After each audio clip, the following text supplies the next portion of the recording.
People need to really go into their hearts. They need to use their heart and their intelligence to discern what resonates, and then they make their own decision. We've got plenty of the other side of information out there, and I think it's time that we hear from this side. I want to bring something up that's very important. As far as telling the difference between some of the teachings too, this in general is just showing basic Stargate structure, like how they work. When you have the core gates we saw before, these are what happen when you have those other flows that happen, the lotus petal flows. When you have a Stargate area, you have two vortices of energy, one electrical, one magnetic, and when they activate in the center, they come together, and one goes down, one goes up, and they form what's called a Biveka Merkaba field. All right, and that Merkaba field is, well, what does it mean? Moving light body, Merkaba, right?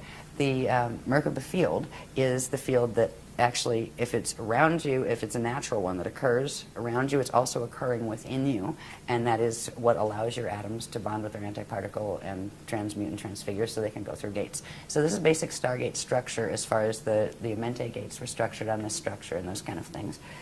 There's more to that. There's the Merkaba part. All right, there's the two vortices, right? And this is when they come together to form a Merkaba field. Now, this is a Merkaba field that's just done with vortices. These get more specific where they have fins, where they're actually like three-sided pyramids that move through each other. But I just wanted you to see the basic structure of when Stargates activate. These Merkaba fields, which are vortice fields, activate within them and also within your body and around your atoms and in your atoms. This thing here is something that I would like to point out. This is called a Kathara grid, light, sound, one, Kathara. It is literally the radiation template upon which everything in the eternal life systems are structured. It is the first creation template, and it has very, very specific proportions. Some people say, oh, it's a tree of life, but actually, if you look at it, it isn't. It's actually the tree of eternal life. When you see something that is different than this, say it has maybe 10 of these centers instead of 12, right? This has 12.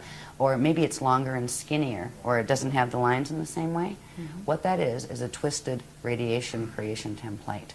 And it's passed off as the tree of life. In certain teachings, it's actually the tree of artificial life. It goes with what's called the Death Star, Atlantean Merkaba mechanics, the Metatronic mechanics. This is the natural structure of what is called a Kathara grid. And in a minute you see how important this is, because literally the structure of the cosmos, of stargates, but all of those structures we saw a little bit of with the circles, the spheres, right? Wherever you see a sphere, it implies we call these the bones. You have the bones and the balls. The bones are the radiation template that is built on Kathara grid. And Kathara grid will always have these proportions. They're very specific proportions in relation to each other. And that is a living template. And with that template and the structures built upon it will be living.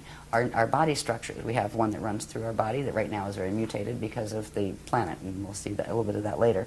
But we are moving to reactivate the natural imprint. So the Kathara grid I wanted you to see because it will help you understand the maps. If you're going to understand stargates and wonder where, okay, if I ascend, where am I going? Like if you're going to leave, where are you going? Do you even have a clue as to what the choices are? They've shown us where these maps go. This is the beginning of understanding maps.